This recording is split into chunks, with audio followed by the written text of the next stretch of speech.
Open up the champagne, pop. It's my house, come on, turn it up. Hear a knock on the door and the night begins. Cause we've done this before, so you come on in. Make yourself at my home, tell me where you been.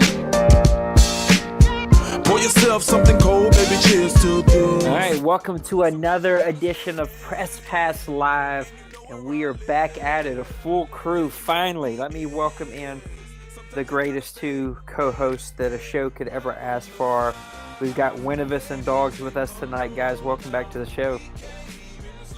Glad to be here again. Same here. Glad to be back another week.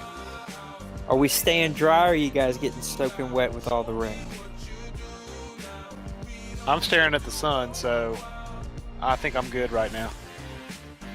Yeah, I think most of the bad stuff missed us, thankfully anyway. Well, you guys got lucky because we're getting pretty soaking wet over here, and it's Jazz Fest, so that's not really a fun thing to have to deal with. Well, let's hop right into the show. We got a lot of things that we want to cover tonight, and I'm working on limited power here, so we want to go ahead and jump right in there. We've kind of changed our format a little bit. We're doing kind of 10 questions for our co-hosts that we're going to just kind of bounce off of one another and talk about. So let's jump right in here. We're going to combine question 1 and 2 together with all the turnaround fellas that we've had in the league. And we're going to talk about that later in the show. But who are the favorites in the AFC and the NFC now here at Grown Folks? I'll take the first part of that. AFC. I'm gonna say the Tennessee Titans, just because of the top 6 teams. They're the most stable right now, most balanced. And then the NFC, I will say Tampa Bay, Washington, a very, very close second.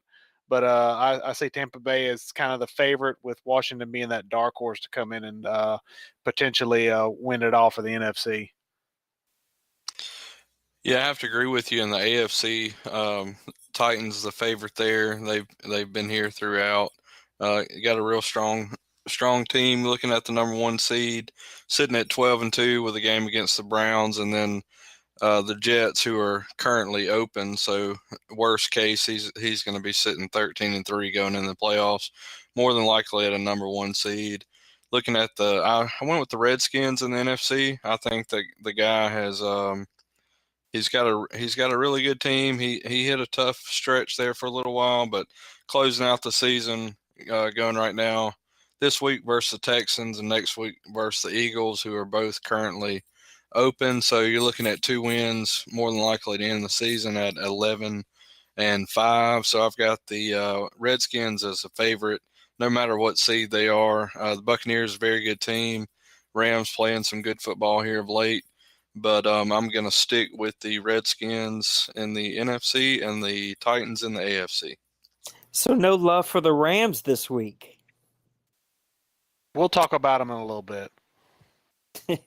Or we'll leave it right there then. Let's talk about those Tennessee Titans. Of course, they're one of those teams that are just having a spectacular year at 12-2 and just doesn't seem to do much wrong, with the number 1 offense in points, yards, number 2 passing offense, number 3 rushing offense. On defense, they ranked 4th in points, 15th in yards, 19th in passing. So struggling a little bit there, but 10th in rushing. Let me ask you guys a question, and Dawgs, I want you to take the lead on this one. Does the Tennessee Titans have 2 MVPs on their team in Jeremy Langford and Marcus Mariota? It's pretty close. I think Mariota is probably the MVP overall of the league. You're looking at a guy who's got 25 touchdown passes to only 5 interceptions. Completing 75% of his passes on the season for almost 3,700 yards. That's a quarterback rating of 126.8. Having an unbelievable season there in Tennessee. No, not to take anything away from Langford, who's also having a great season himself. But if I had to say, is there 2 MVPs? I would say no. You can definitely make a case for both of them, but I would say Mariota is the MVP. So I'll say they have 1 MVP and maybe the runner-up possibly with Langford. I gotta agree. they have two very, very talented players. I think what you can say about the Tennessee Titans is that they have the best offense in the GFML. I mean, they have the most balance. If you stop Mariota, you got to deal with Jeremy Langford. If you stop Jeremy Langford, you got to deal with Marcus Mariota in that passing game. It's a great 1-2 punch. It's a great problem to have. It's such a huge problem. Geez, I have a great MVP caliber quarterback and a great MVP caliber running back. I would say no, just because I think they feed off of each other. I think Mariota makes Langford better, and likewise Langford makes Mariota better. So it's very much a symbiotic relationship there. Yeah, it's very hard to argue with any one of those points. I guess I look at Jeremy Langford's 6.1 average and 25 touchdowns for a running back. That's pretty amazing stats from the team that Ducks built. I kind of laugh about that. That is a pretty good powerhouse.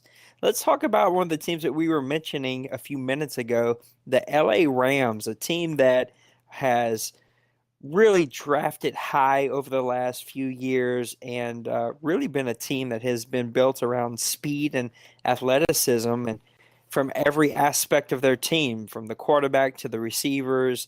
He loves him some receivers and now even cornerbacks this year. So let me ask you guys, and Wayne, I'd like for you to take the lead on this one. Are the St. Louis Rams, soon to be LA Rams, is this team for real, or has it just been the luck of the draw so far this year at 11-4?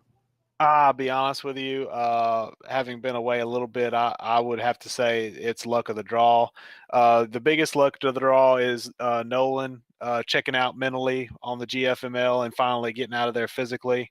I think that was a huge hurdle to overcome, and it kind of opened up the division a lot. And by opening up that division, it gave the Rams a little confidence. And that combined with I believe he had a few sim wins down the line, maybe one or two. It always helps to get a nice, easy W that you don't have to work for. I think they've benefited a lot from Nolan leaving and a couple of sim wins. I don't think I think they're kind of a cupcake 11-4, and he could put that on his bulletin board if he likes. Yeah, they sitting at 11-4, gonna finish the season at 12-4, and they just blew out the Seahawks, which surprised me, 44-7.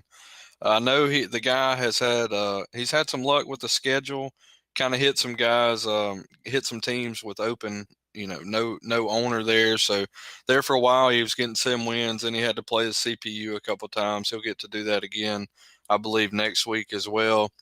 The biggest surprise, I think, would be the running game, as we talked about a little bit last week.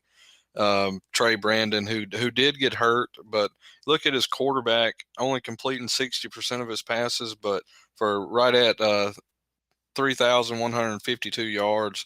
But the more important thing there, I think you look at 33 touchdowns to only 5 interceptions. So he's not turning the ball over. And when you don't turn the ball over, you're going to win some games. Are those stats padded a bit from some of the sim wins? Probably so.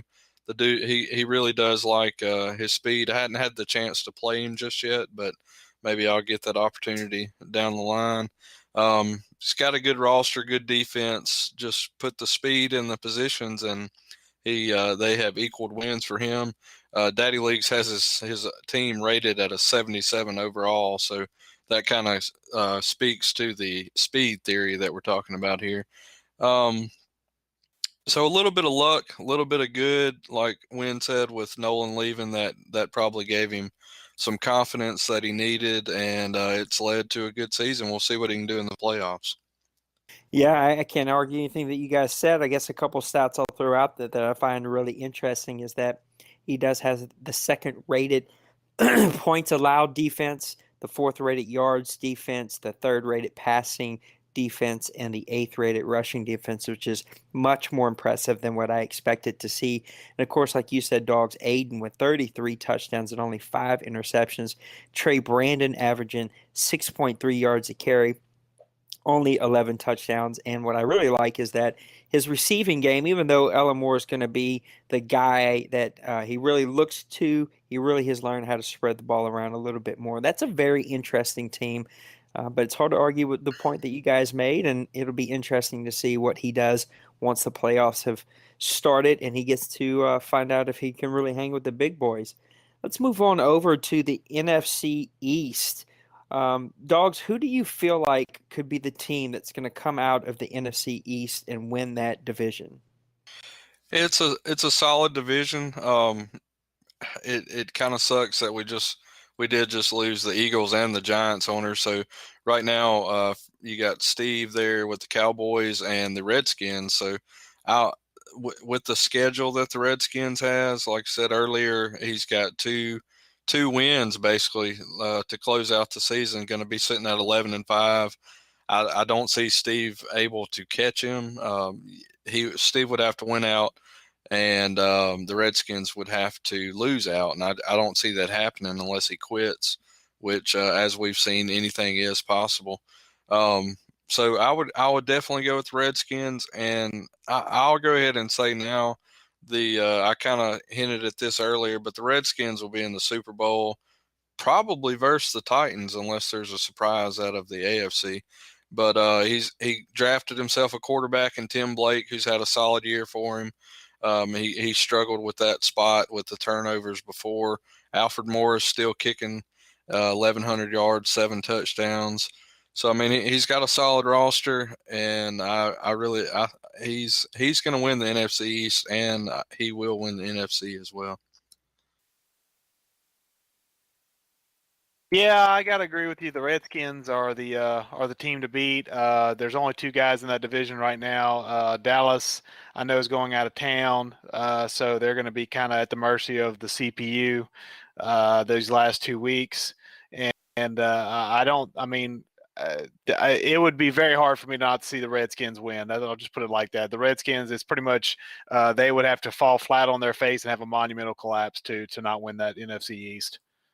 Well, let's talk about the AFC West. You got, excuse me, the Oakland Raiders at 10-4, the Broncos at 9-6, the Chargers at 8-6, and of course Kansas City, who's ownerless at 3-11.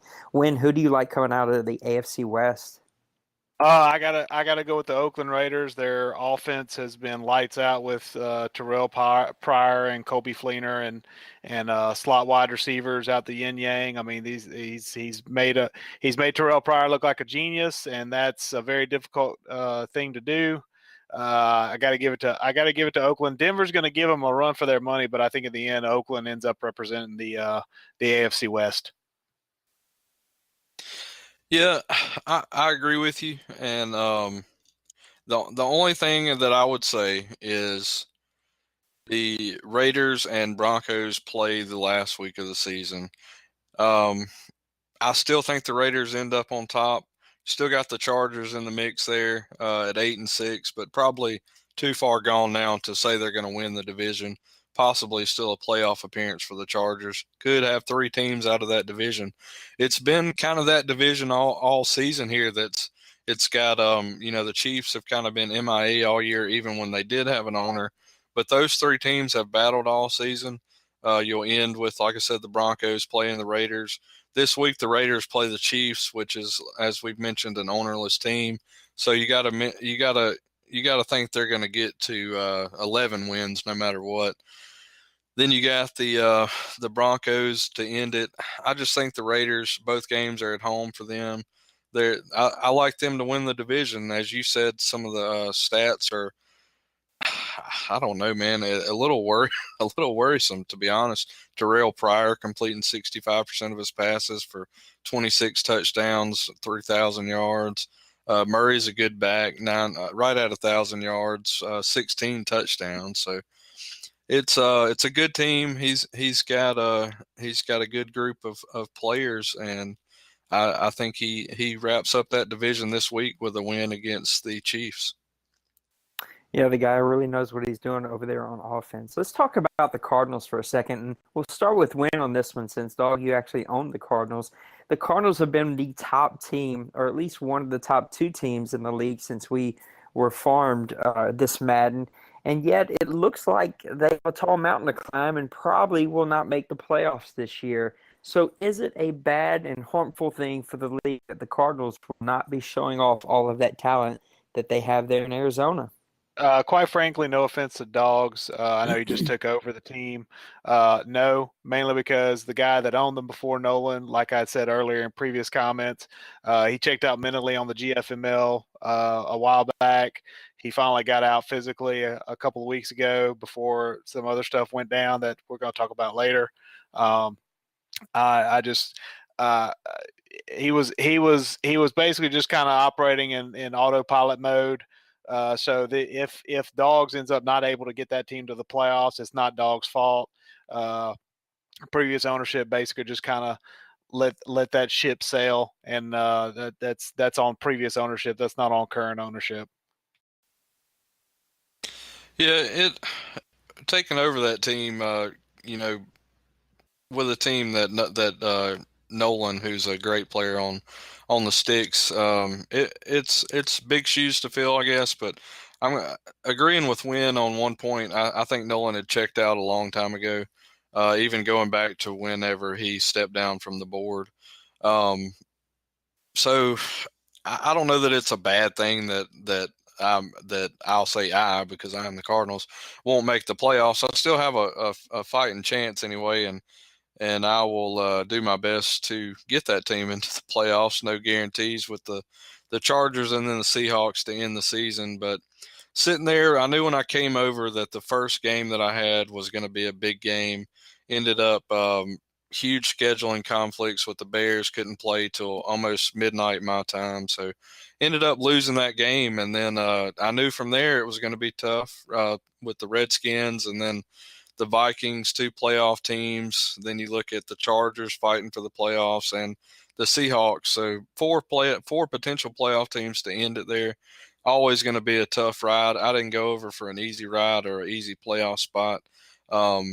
So I don't think it's necessarily a bad thing for the league.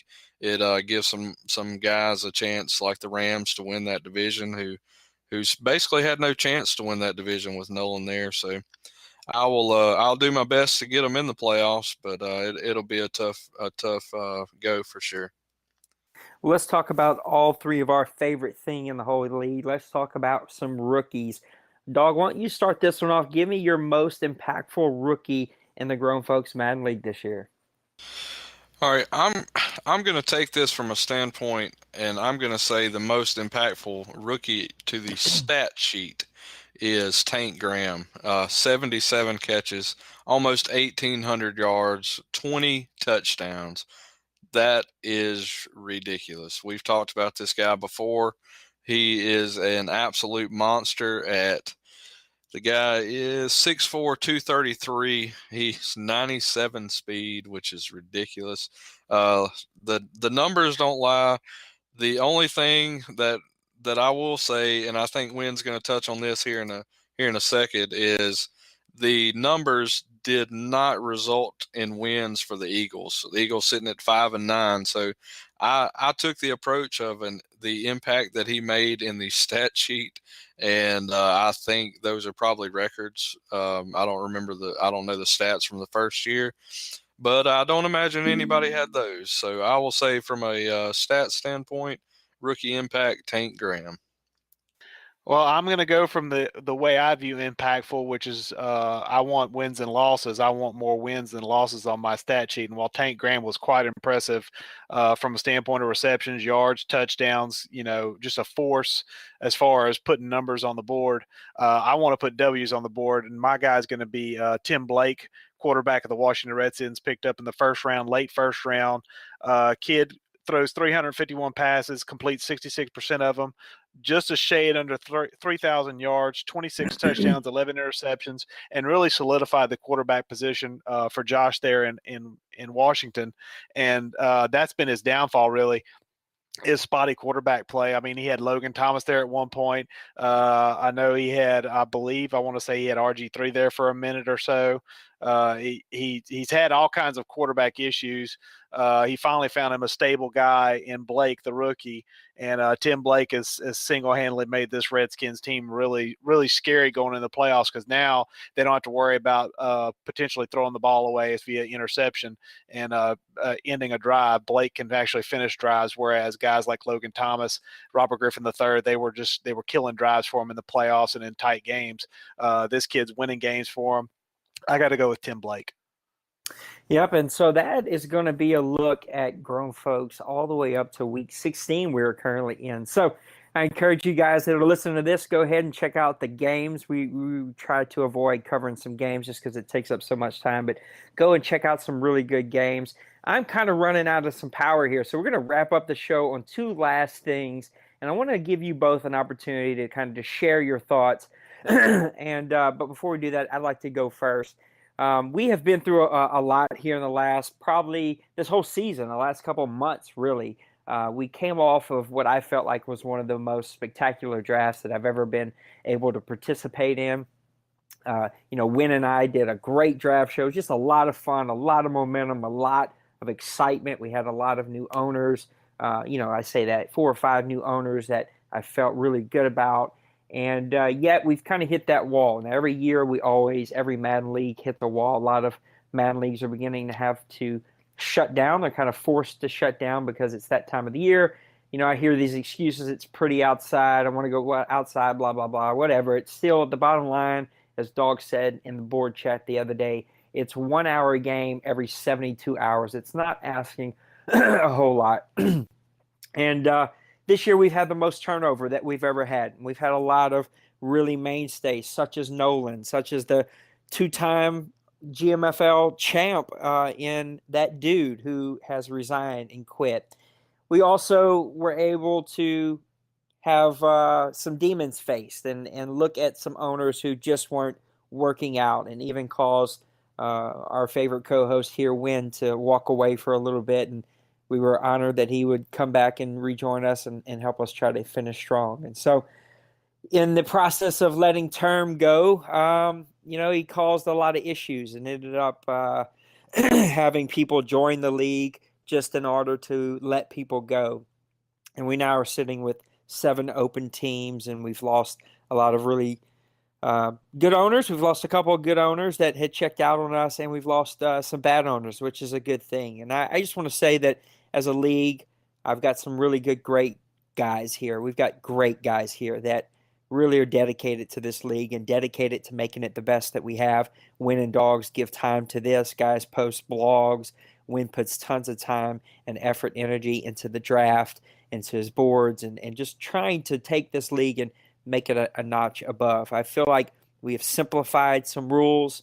Of course, some of us, like Win and myself, we like them super detailed. We like things that, make it very, very realistic. But we did want to listen to the feedback. We know we're late in a Madden season, and we did want to try to cut that back, do what we need it to do, but still keep it simple and easy to understand. And I think that we have taken those steps, and we've shown the league that we're willing to listen to that feedback.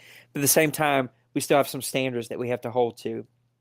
And doing the things that these cowards have done to our league lately has been a real momentum killer. But I'm just here to let the league know that I do want to finish strong. And so what I'd like Win and Dawg to talk about here in just a second is just how do we finish strong? And the way I think that we finish strong is a plan that we've kind of laid out as a board. Now, this isn't 1,000% set in stone, but what we're looking to do, since it's week 17, is after these playoffs are done, for owners who would like to take a break, we're going to go ahead and allow you to take a break. For owners who've left us, it's going to be real difficult for them to come back when Madden 17 gets here, because to me, it just means that you're going to check out again at the end of Madden 17, and we're going to have to keep going through this, and I just would rather not do that. But we do want to offer a break for those guys who would like a break. We'll let you have a break. We can't promise you your team back. We can promise you a spot back, but I can't promise you your team. If someone else wants to join up and they want your team and you're taking a break and they want to keep that team into the next Madden, I'm going to let them keep that team into the next Madden. But if you want a break, we'll give you a break. We'll let you keep your ownership here. We just got to figure out who your team's going to be. And after this playoff season's done, we're going to start a new franchise. Going to put in the new XP sliders. We're going to put in a new NFL draft roster that's happening this weekend. We're going to sim season 1, and our off season will be the off season of that season 1. So we'll go through a re-sign phase, we'll go through an off season free agent phase, and then we'll do the draft, and then we'll play that season 2 as our last season here.